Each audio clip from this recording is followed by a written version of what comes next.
Ukraine's army boasted of territorial gains near the strategically vital southern city of Kherson on Wednesday as NATO allies including the UK delivered new air defense systems in the wake of Russia's recent missile attacks across the country.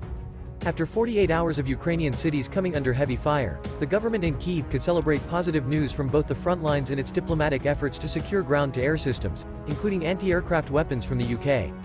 5 settlements in the Berislav district in the northeast of the Kherson region, Nova Vasilivka, Nova Grigorivka, Nova Kamyanka, Trifonivka, Chavon, were said to have been taken from Russian forces over the day.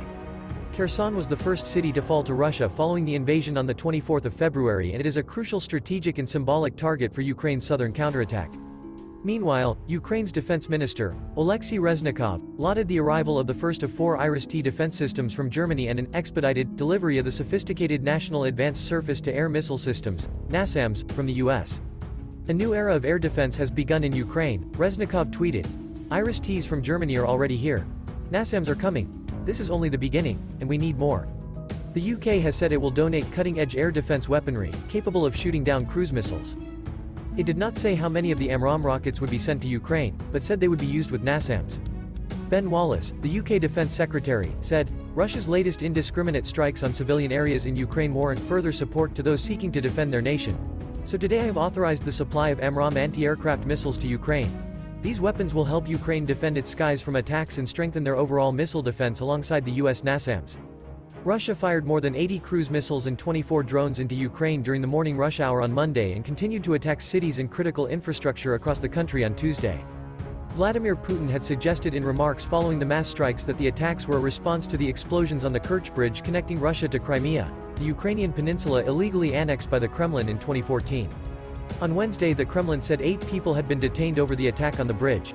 Russia's security forces named a senior figure from Ukraine as being behind them, a claim dismissed in Kyiv as nonsense. Half of the drones and missiles fired into Ukraine's cities on Monday and Tuesday were shot down, but dozens hit their targets, killing 20 people and highlighting the weakness of the country's air defense. On Wednesday, Ukraine's Prime Minister, Denis Shmyhal, conceded that the strikes had badly affected the country's electricity network as he appealed to citizens and businesses to reduce their electricity consumption during peak hours to avoid blackouts. He called for people to reduce power consumption from 5 p.m. to 10 p.m. across Ukraine by 25% in order to stabilize the power system. He said, "We are grateful to all Ukrainians who deliberately reduced electricity consumption yesterday and the night before yesterday. The total saving was 10%. We also thank the heads of regions, heads of communities, who took a responsible approach and cut power consumption in communities. The minimum permissible indoor temperature this winter will be 16 degrees Celsius, while the average temperature will be 18 degrees. This is a necessity and this is our contribution to the victory. After all, it depends on each of us how we will get through this winter."